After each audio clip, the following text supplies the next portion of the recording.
In this lesson, we're going to examine the idea of group data, data that's kind of been organized for us already. This often happens when we have big sets of data. Okay, rather than writing out all 100 or 200 numbers, if we can, we want to organize that into some sort of table. If that happens, the data has been grouped into intervals or frequencies. So we're going to have to examine how we can deal with this pre-grouped data. The first thing you have to kind of identify is the data discrete, things you can count, or is it measurable, continuous data? Because depending on the situation, you will have to approach it in a slightly different way. We'll look at the easy one first, discrete data. When dealing with discrete data, you're basically thinking of the idea of weighted data. Some values occur more often, more frequently. In other words, they have bigger weights. So to find our mean, we can apply the idea of weighted data. Okay, we're going to take our frequency and times it by the value. And we're going to sum those up. So this is my frequency, this is my value, and I'm going to do the summation. I'm going to add up a whole bunch of these things. And then I'm going to divide by how many things I have, the number of frequencies. To find my mode's my most common thing. That's easier to see. I just find which one shows up the most frequently, most commonly. My median, my middle piece of data, so I'm going to have to figure out where that is. And kind of the same way, Q1 and Q3, I have to figure out the middle piece of each half of the data, or the 25th and 75th percentile of data. Might sound a little confusing, so we'll look at an example, talk about it, and show you how it works. So, we have a whole bunch of piglets.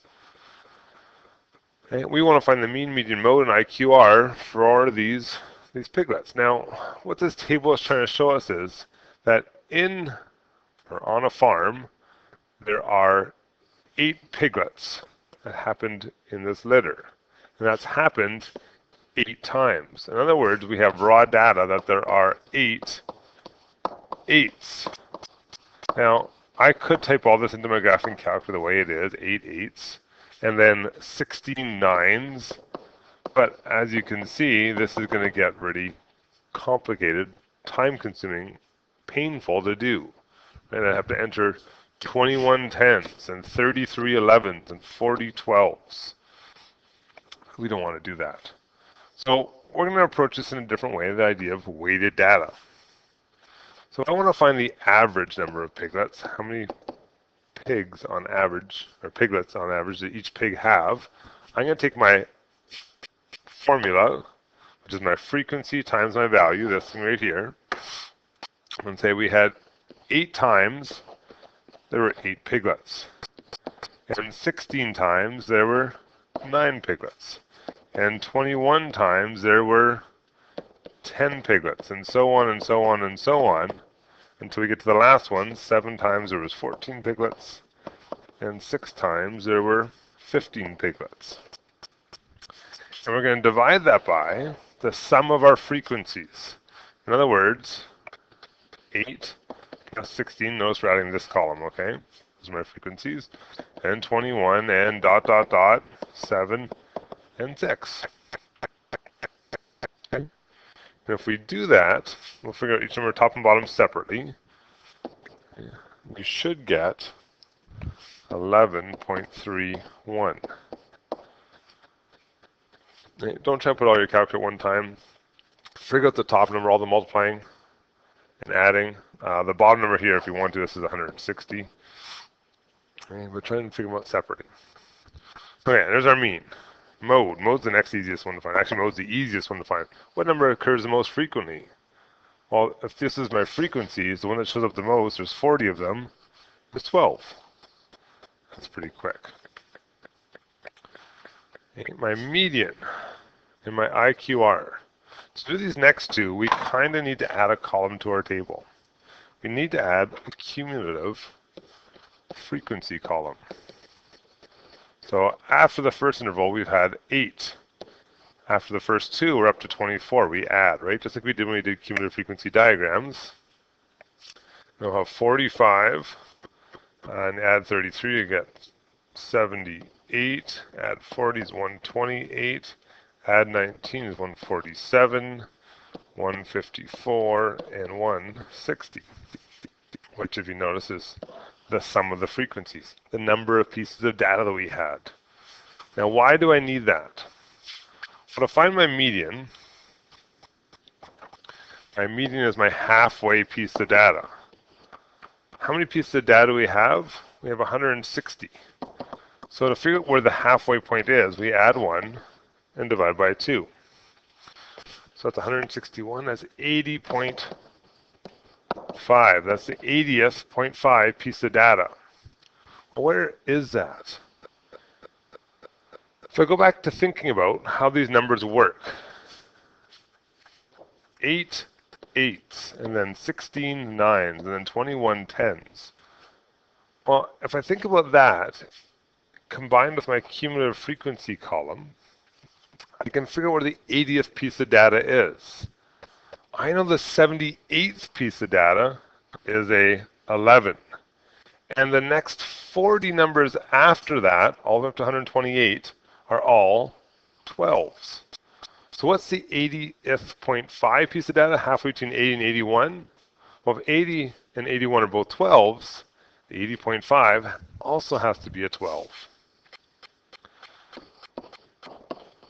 So I figured out where the 80th piece of data was. It's lying somewhere, well, it's not somewhere, it's lying specifically between 78 and 128, between these two numbers, and all of those are 12s. In much the same way, I can find Q1 and Q3. I just got to figure out where they are, right? Q1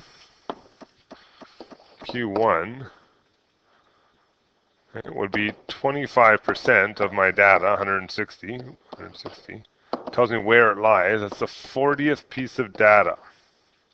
What is the 40th piece of data? The 40th is after 24, but before 45, and all the numbers between those are all 10s. Q3 will be the 75th piece of data. Oops, 160, not 40. Which gives me the 120th piece of data. Where's 120 going to fall? 120 would be after 78, but before 128, so it's going to be all the 12s.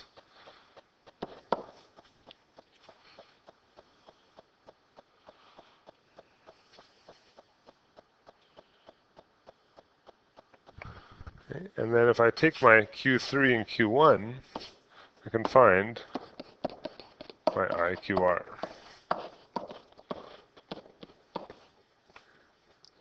And we're done. Now, that isn't super difficult to do. It takes a second. You gotta make a cumulative frequency. You gotta think about where the numbers are. But as we know in this course, we're always trying to use technology as our friend to help us figure this out a little bit faster. So let's try another one. But this time we're going to do it with some technology at our disposal. So the number of phone calls to a doctor's office are monitored. Every hour for a month, the data is shown. So this is still discrete because we're counting how many phone calls they got. There was 10 times where they received 6 phone calls in an hour. There was 42 times where they got 8 phone calls in an hour, and so on and so on. Now, again, I could do this by hand, but we want to use some technology. So how do I do this? Well, the first thing we need to do is enter our data. So we'll pull up our graphing calculator, as we always do. Turn it on. Let's go to Stat and Edit like normal. But this time, we don't have one column of data. We have 2. So we're going to have to enter both sets of data. And we're going to do this by putting the first column in L1, the actual raw data. And we're going to put our frequencies in L2. So let's do that. So 6, 8, 9, and so on. If you mess up, just go back up and fix it. We're going to go over to L2 when you're done the first column and put our second one in. Make sure when you're done that you have the same number of data values in each column. You want to match up, right? The actual phone calls and their frequencies. Okay, data's in. What are we going to do now? Well, we want to do some calculations like we normally do. So stat, calc, 1 bar stats. But this time we're going to make a slight change. Yes, our data is in our list, it's in L1, but this time we have frequencies. So on frequency list, we have to enter L2, because that's where we put our frequencies. To get there, we use our second button, the blue one, and the number 2. If you look above that, it says L2. Okay, now be careful, and down the road, if we don't have frequencies, we've got to make sure that that frequency list is empty. We only do this if we have multiple numbers of the same kind. Yeah, that's it. We've done that part. Let's go down to calculate. See what we get here. We get a mean, 12.48.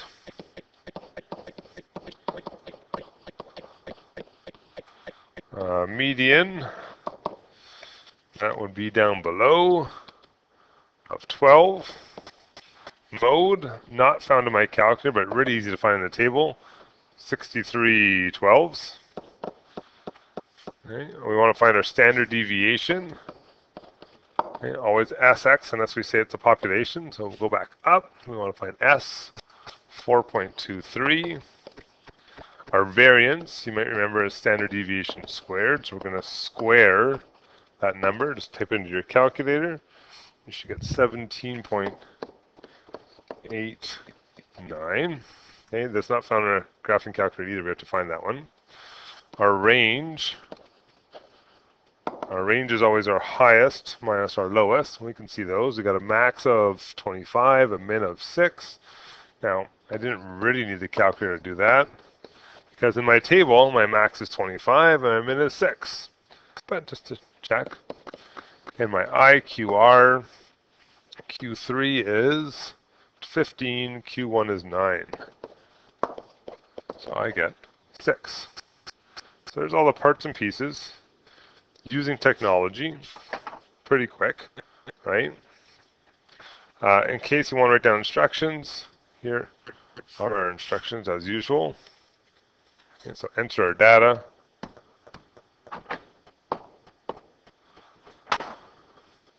Okay, one of our stats, just be careful that you have things in list 2. If there's nothing in list 2, make sure that that frequency listing is blank. There's nothing there. Now, if you wanted to go back and just check the previous one, we could do that. Same questions, just try them out real quick. And just because we want to be pretty good with this graphing calculator thing, I will expect you guys to be able to use the graphing calculator for pretty much everything, so we do have to be pretty good at it. Let's just clear out our data here. So we'll go to Stat, we'll go to Edit. We know we can clear it up by go to the top and press and clear. And do the same thing for the other one. Let's just check our math real quick. So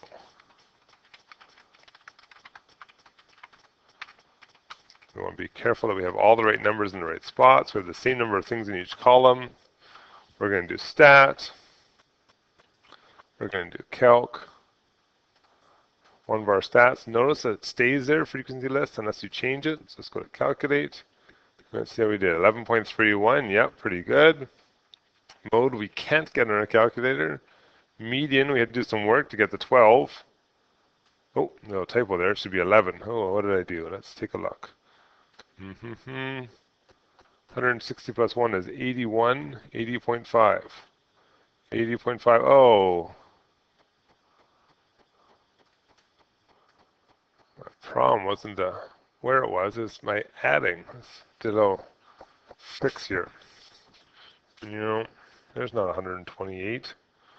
78 plus 40 makes 118. Sorry guys, that's 137, 144, and 150. Adding mistake there. Okay, now I think, because I didn't do it that way, it should still be 150. Okay, we may have to change these numbers. Q1 is 150. A quarter of that would definitely be a different number, 37.5. Let's see where the 37.5 one is. 37.5 is still 10, so that's okay. And 150 here is 12.5. And 112.5, it'd still be 12, so those numbers are okay. So the answers are still okay, but the median one's got to fix because 150 divided by 2 is 75.5, which is in this interval. So our median should be 11. All right, no typo there. Sorry, my fault, guys. That's why it's good to use the technology, right? You can check your work and see where you went wrong. Okay, so there's discrete data. Let's take a look at continuous data. The problem with continuous data is you don't actually get to see the numbers anymore. You're going to get intervals. You're going to know that, for instance, we have some data between 0 and 10, and there's 5 of them. But I don't know what the actual numbers are. Are they zeros? Are they nines? Are they eights? Is it 1, 2, 3, 4, 5? I don't know. There's a bunch of numbers in there between 0 and 10. So we can't get the exact values of mean, median, mode anymore. We have to approximate them. And the way we do that is we approximate them based on the midpoint of the interval. So if my interval goes from 0 to 10, what's the middle of that? 5. I'm going to estimate everything in that interval as being worth 5. Now again, there may not be any 5s there, but it's an approximation. Okay? So I can do the same calculations for mean, standard deviation, median, all those things, but I'm doing it based on approximately an estimation of that interval using a midpoint. If you want to find your median, Q1 or Q3, to do this by hand, you would actually have to make a cumulative frequency diagram, one of those graphs that goes up to the right. I'm not going to make you do that right now. We'll maybe do that later. One of those graphs that goes up to the right, and you have to find your median, and then go down, and Q1, and go down, and Q3, and go down.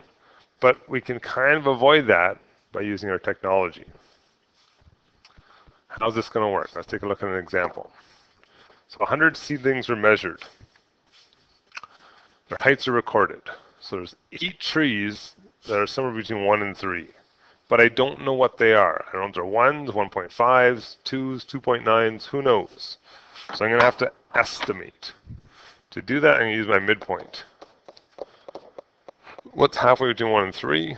2, 4, 6, 8, and 10. To use my technology, I'm going to say this is my data now. All those trees are these heights. How often do they occur? Well, there's my L2. Okay, so we're going to pull out our technology as usual. Let's go up to my stat. I still got my old stuff in there, so I'm going to clear it out.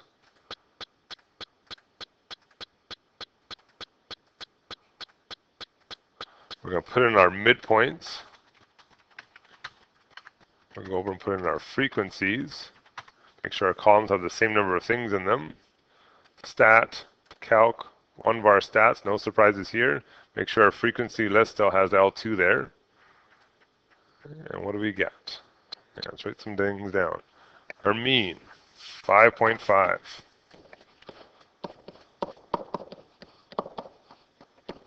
Our median. And down below, I see a median of 6. My mode is not in there, so I find my most common data, and I go to the midpoint of it, also 6. Okay, standard deviation, this is a sample, so we want to find Sx. Sx is 1.85. Okay, and if I want to find my IQR, we're going to do our Q3, which is 6 minus 4, and we get 2. Okay. So the only real difference for continuous and discrete is how you start off that problem. Discrete, you have the numbers. You know exactly what they are. You know how many of them there are. Continuous, we don't. All we know is they're in that interval, but not what they actually are. So we always say we're estimating the measures as opposed to actually calculating them. Okay, a couple quick questions to try. You're going to need your calculators for these. Give them a try. If you're stuck on things, come see me. And we're almost done this unit at this point.